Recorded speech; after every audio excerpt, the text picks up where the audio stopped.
Hey everyone, welcome back to the channel. Today we're talking about this guy right here, my RED KOMODO 6K rig and setup at the start of 2022 here.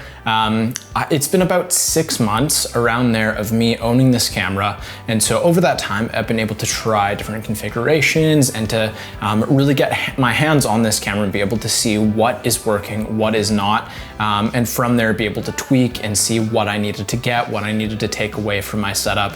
And so this, at the start of 2022, is what I have ended up with. And even right now, there's still some things that I probably will tweak in the future, and I will talk about those. But right now, I just want to go over what this current setup is.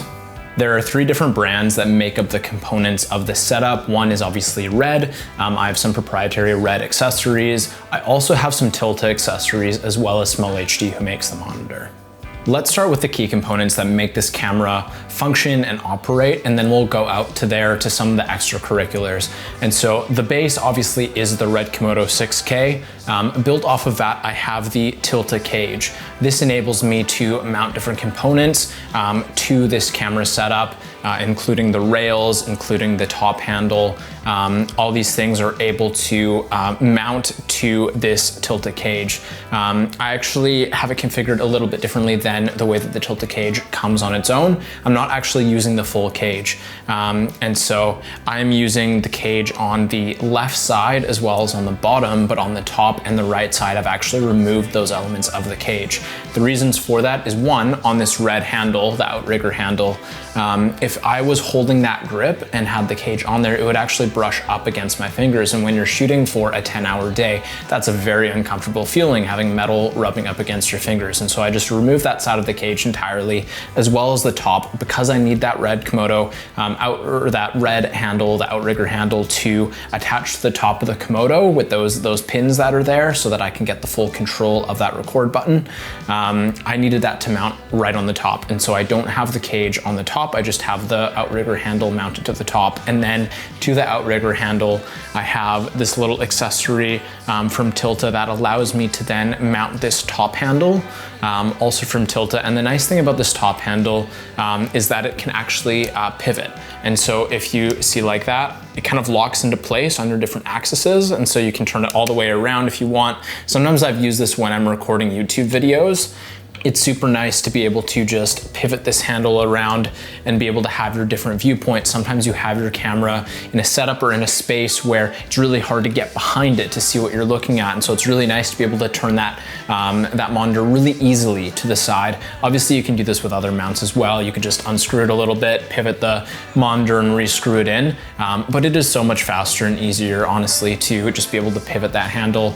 And within, seconds, it's just pivoted to the different positions that you may need it in. On the top of the top handle, I actually have this monitor mount that allows me to kind of position my monitor, to tilt it up and down, and even just, to get the monitor on there in the first place. The reason why I like this setup, I actually had a small rig setup before where it's just a simple handle or a simple adapter where you would mount the monitor on top and it would pivot back and forth. But you had to use Allen keys for it, to tighten it, to take it off, to put it on. It was just a lot of work every time I built the rig up and down. And so with this setup, you just have these rings that you can tighten and loosen, which is really, really nice. And on the handle, because it has these cold shoe mounts, it actually makes it very, very secure. And so you basically can spin these mounts, and then you could actually just slide that monitor out, and there's actually a little locking pin. And so if you push the pin down, then you can bring the whole setup out. If you put it in and then you let go of that pin, it locks in place. And then for extra security, then you tighten down that ring.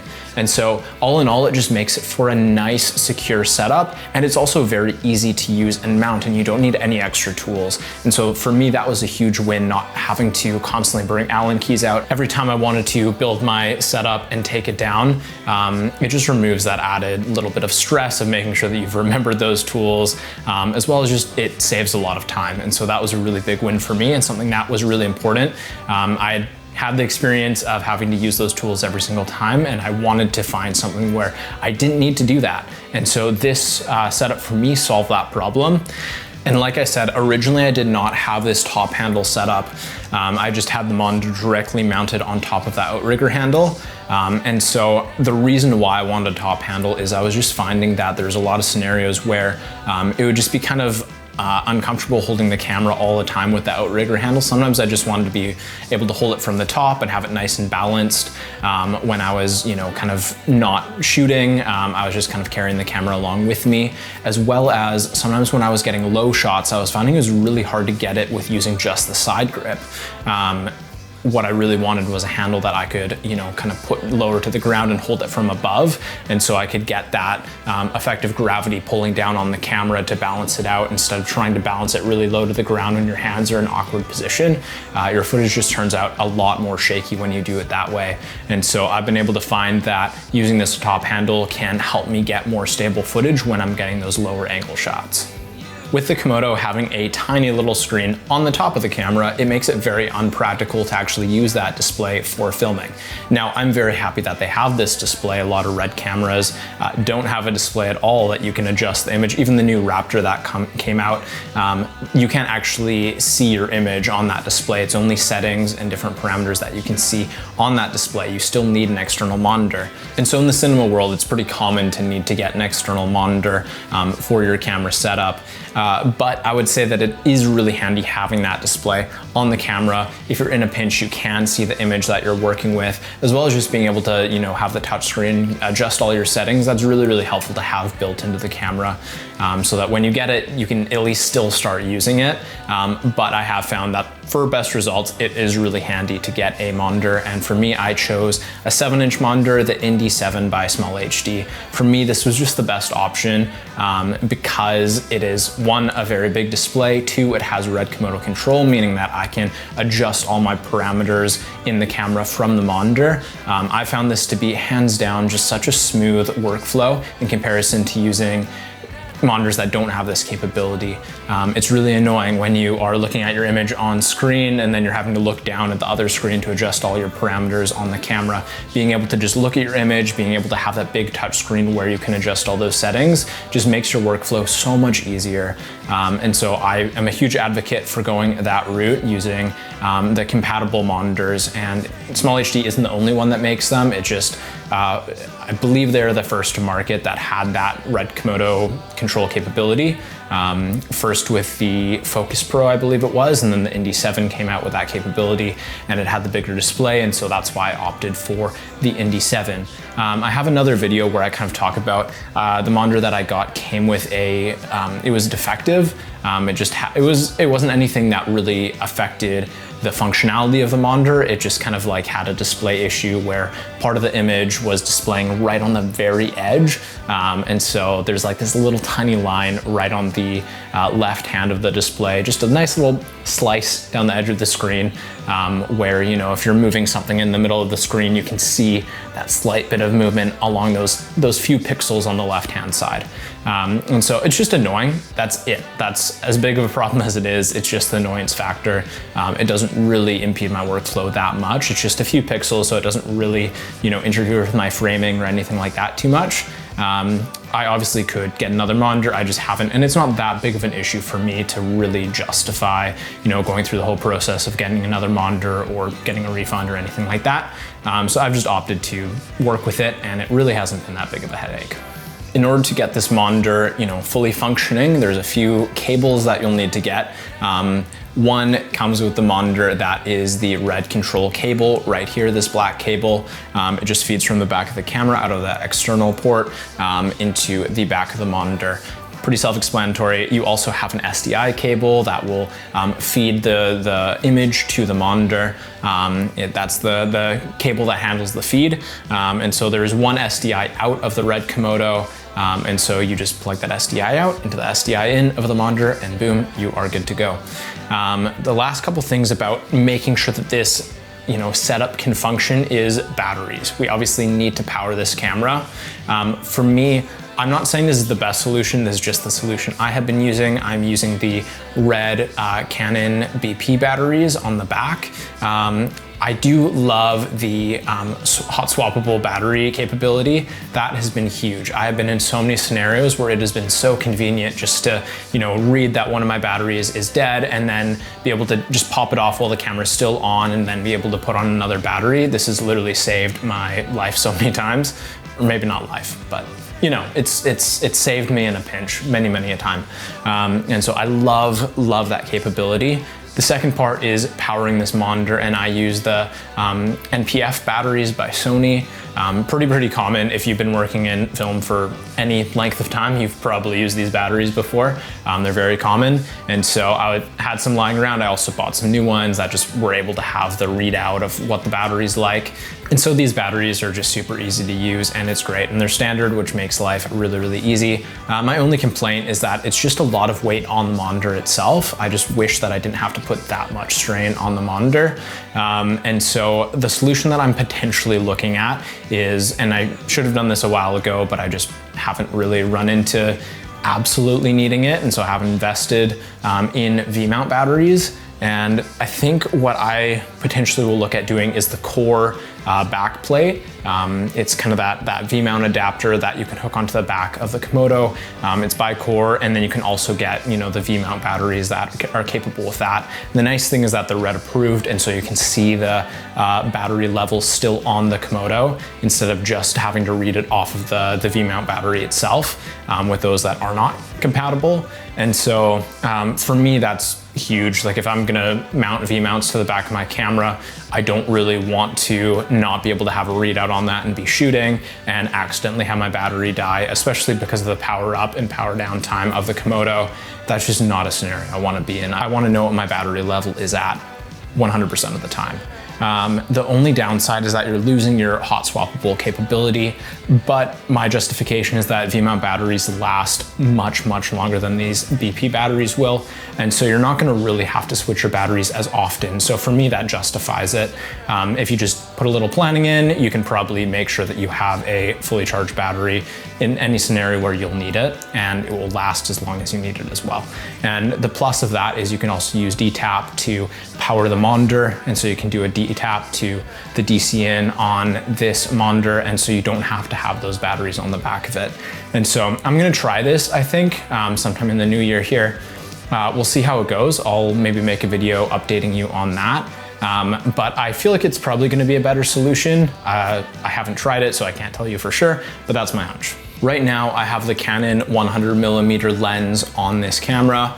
Typically, I'm running the 18-35 by Sigma, but that lens I'm currently filming on, and so I can't use it on the setup. But I also very often will use this Canon 100mm. I love this lens. I think it just looks really good if you're getting close-up shots of people, or just like honestly any somewhat close-up or medium shots. It looks really good on. Obviously, an 85 would look really good as well, but this lens has macro capability, and so it just makes it that much more versatile. And so I love this lens, and paired with the 18-35 by Sigma, I think that's such a great range to work within. You have your close shots, you have your wide shots, and you're able to cut between them really well. And so I love, if I have two lenses, those are two lenses that I'm typically shooting on. I would love to test out some cinema lenses. They just honestly are kind of pricey. There are some more affordable options, but I just feel like they don't stack up enough to these photo lenses that are just really sharp. And so if I did upgrade, I would probably go to some of the Zine lenses or something along those lines. But they just are a little more pricey than photo lenses. But I would love to venture into that territory in the, hopefully in the new year here. In order to get this lens mounted, I have the Canon variable ND adapter. Now, I want to talk a little bit about this. I don't think it is the best adapter out there, but I'm still using it because I actually tried the solution of getting the Tilta Mirage and using the variable ND that comes with that. But I found that variable ND actually has more of a color shift than this Canon VND adapter. And so I opted to just keep using the VND adapter because I don't have to do as much work in post. I don't have to correct any color shifts when I start to use that ND. You do a little bit, but just non-comparison to the Mirage. The Mirage, I like the feel of it. I love the feel of having that kind of slightly bigger and that VND at the end of my lens. I did like that setup, but again, I just couldn't get past that color shift. And so the reason why I still have this Mirage mounted at the end is because I tend to work with a quarter mist in there now, where I just get to bloom the highlights a little bit, and it just softens up my image ever so slightly, especially on the skin tones. And I've been loving the look of that on my footage now. And it also, obviously, matte box, it does help you control those flares if you need to. Obviously sometimes you want flares and you can open it up all the way. But being able to, in those certain scenarios, just really dial in your contrast does help, and I have found that to be very useful. And again, paired with that filter, I do think it is a really valuable asset to this rig. In order to mount this, the Mirage, to the end of my lens and not have to mount it to the lens itself, so that I can easily swap lenses in and out, I have these rails at the bottom of my setup. They're just 15mm rods, pretty standard. And so they just mount to the bottom of this cage setup that I have here. And then obviously it extends out. I can mount the matte box to the very end of them. And then when I need to swap the lens out, I can easily just put the Mirage forward a little bit on the rails, swap the lens out, put in a different lens, and then easily just adjust that matte box to where it needs to be. It saves me having to unscrew it from a lens and then re-screw it on. And I just feel like it makes transitioning setups quite a bit easier. The very last piece of this setup that I want to talk about is actually on this side of the camera, and that is this follow focus. For the longest time, I was just pulling focus with the lens. I would just kind of, have it along my forearm, and I would just be, manually shifting the focus on the lens. And I just wanted to try. I knew a lot of people that use follow focuses, and I just wanted to, try it out, see if it actually made that much of a difference on my work. And I'll tell you, I really do love it. Like, it just feels a lot smoother pulling focus that way. It feels more natural, and also you don't have your fingers or hands on the end of the lens, which can cause some shake, and you just might have unstable footage that way. I love being able to control it from the side rather than directly touching the lens. Something I would love to look at in the future is something like a Nucleus or something like that, where it's a wireless follow focus system. I was in a couple scenarios this year where I was more the DP, and we had someone that would have been able to operate as an AC and pull focus for us. And so in those scenarios, if I'm able to have someone else pull focus, that makes my job so much easier. So I would love to have that capability. In order to do that, you need to have a monitor for that AC to look at. And so I would probably need to get another small HD monitor with wireless capability, so I can, transmit the image to that monitor, and it can pick it up, receive it, and they can see what they're looking at and pull focus that way. And so if I do go that route, I'll probably have to get that monitor as well. But I think it is something that is very valuable once you want to start leveling up your work. So you can just focus on operating the camera and all the settings and parameters in camera, as well as your framing, and then someone else can work on the focus, because sometimes that is the hardest part, is making sure that you're stable and have the right shot and get the movement that you want while pulling focus. It can just be quite challenging, and so having a second person that can do that really just puts the final polish on your shots. And so that's something that I would love to look at. If you have any experience with any of these things that I've talked about, whether it be the V-mount system, the wireless follow focus, anything like that that I've kind of talked about potentially wanting to try, I would love to hear your thoughts on it. If you want to leave a comment below, tell me what your experience has been. That would be so valuable to me, and hopefully other people that are watching that are interested about that. And so anyway, that is my setup. That is what I have kind of started to iron out in the last 6 months, and I'm sure that it will go a ways further in the next 6 months. Hopefully that was helpful to you, just to see what I've been able to do. And I would love to see what your setup looks like. Post a picture down in the comments if you have one. I love hearing what other people have done with this camera body and the setups that they have. I think it's so cool. It allows you to be creative, to have kind of a modular design like this. It's cool how creative you can be, and how you can build it out to serve the specific functions that you need. So anyway, again, hopefully you found this helpful. If you like this video, go ahead, give it a like, subscribe to the channel. That just helps us to know that you want to see more content and to enable us to make that. And so until next time, Happy New Year. Hopefully you have an incredible start to your 2022, and hopefully it's better than 2020 and 2021, those years, you know, we all want to forget about. And so 2020, hopefully a lot better. So excited to see how I grow, and I'm really excited to see how you guys grow as well, and just seeing your guys' journey and being able to connect with you in the comments. And some of you guys have reached out to me on Instagram or other mediums, and so it's so cool. I love connecting with you guys and seeing what you have to say and how you've been inspired, or just, you know, feedback and different thoughts that you guys have. I love it. So very, very excited to keep connecting with you. Happy New Year. I'm just rambling right now. I keep going. Sometimes I start a sentence and I don't know how to stop it. And so this, I guess, is the end of the video.